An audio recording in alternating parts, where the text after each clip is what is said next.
Let's dive right into this explainer, where we're putting the highly anticipated Suzuki Fronx under a cinematic spotlight to figure out if it's actually the right fit for your family. If you've been paying any attention to the streets lately, you already know that crossovers are absolutely dominating, and well, Suzuki has stepped into the ring with a very bold new contender. But we aren't just going to sit here and read you a boring spec sheet today. We're going to look at this vehicle through a completely different lens.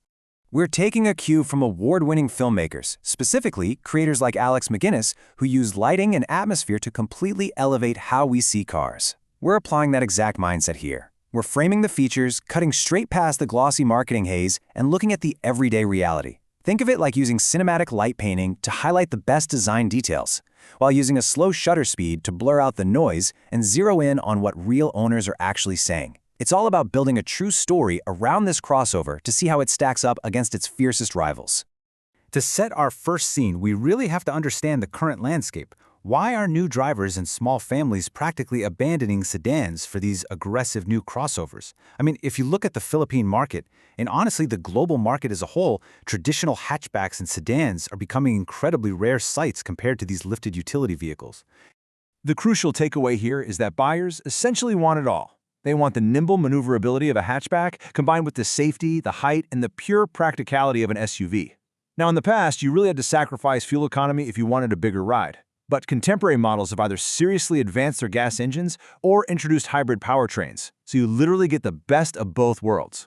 You get the ground clearance you desperately need for unpredictable city driving, right alongside beefed-up safety kits that used to be exclusive to high-end luxury cars.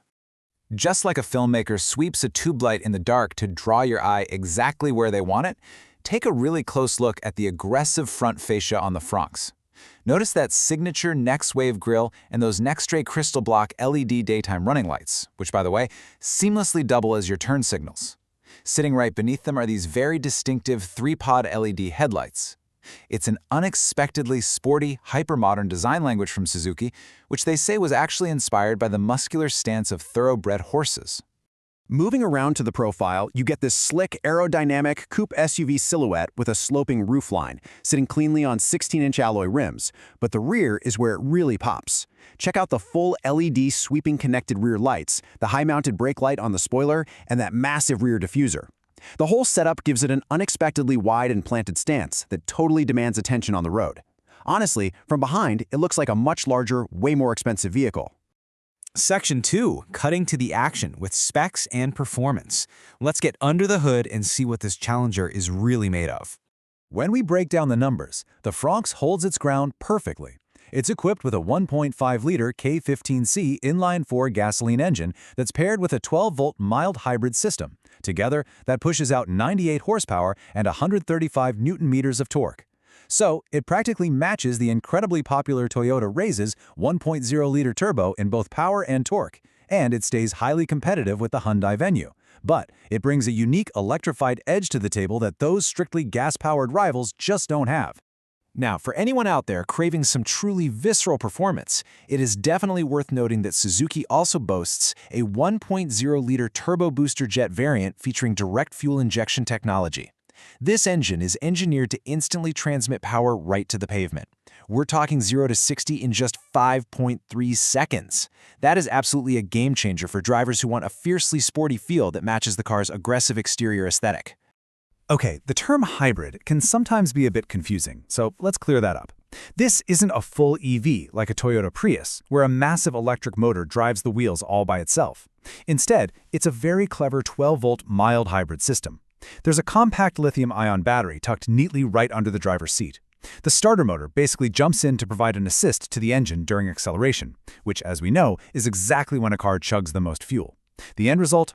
You get a significantly better city fuel average and incredibly smooth start-stop transitions when you're stuck in heavy traffic. Moving right along to adding depth and atmosphere with safety and tech. Great filmmakers use haze and lighting to give a scene depth, allowing light to catch the particles in the air and reveal a much richer picture. Let's do the same for the Fronx's driving experience. If you're a new driver or you're hauling a small family around, this comprehensive safety suite is exactly the kind of peace of mind you need. It's built on Suzuki's robust Heart-Tech platform, coming standard with 6 airbags, an electronic stability program, and hill hold assist. But the true star of the show here is the Advanced Driver Assist Systems, or ADAS. Having lane departure warning, blind spot monitoring, and rear cross traffic alert on a subcompact crossover, that is a massive value add, providing a truly premium safety net. Stepping inside, the first thing that hits you is this very striking burgundy and black dual-tone interior. On the tech front, it features a crisp 9-inch SmartPlay Pro Plus infotainment system, equipped with wireless Apple CarPlay and Android Auto. But Suzuki didn't stop there. They threw in a 360-view camera, a heads-up display, wireless charging, and yes, even paddle shifters on the automatic 6-speed trims. It makes for a way more engaging manual-like driving experience. All right, time for the unfiltered haze, a real owner reality check. Let's use our cinematic, slow shutter approach to intentionally blur out those fast-moving, glossy marketing claims you find in the brochure. We want to focus purely on what real, everyday owners are experiencing out in the wild with this vehicle platform.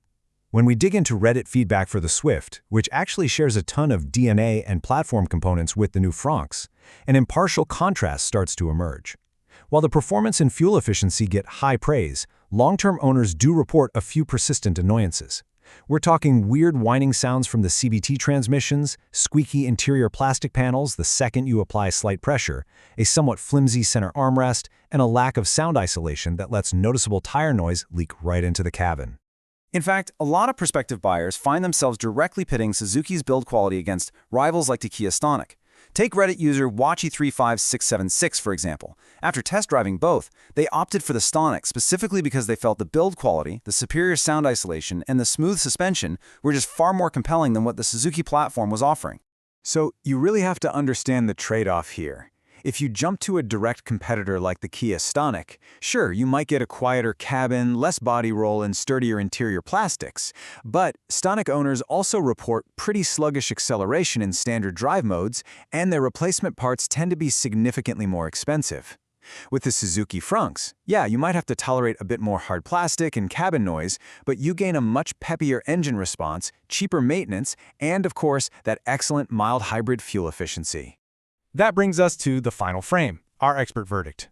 We've looked at the slick cinematic styling, the underlying hybrid tech, and the completely unfiltered reality of the interior build.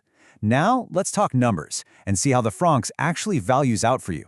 Looking at the current Philippine market, the Hyundai Venue ranges from about 798,000 to 998,000 pesos. The Toyota Rise sits right around 757,000 to just over 1.07 million. The Suzuki Fronx comes in slightly higher, ranging from 1.059 million up to 1.299 million pesos. Now, while it definitely carries a slightly heavier price tag than its entry-level competition, you have to factor in that 12-volt mild hybrid system, the premium 9-inch infotainment tech, and that incredibly robust ADAS safety suite. When you add all that up, it presents an exceptionally strong long-term value, especially with fuel prices being what they are today. As the credits roll on this explainer, we want to leave you with this final thought. You've seen the brilliant exterior design lit up perfectly. You know the impressive specs under the hood, and you know the real-world compromises when it comes to cabin noise and plastics. So does the aggressive styling, the smart hybrid fuel savings, and the top-tier safety tech make this crossover the absolute perfect choice for your driveway? It is certainly ready for its close-up, but ultimately, only you can decide if it gets the starring role.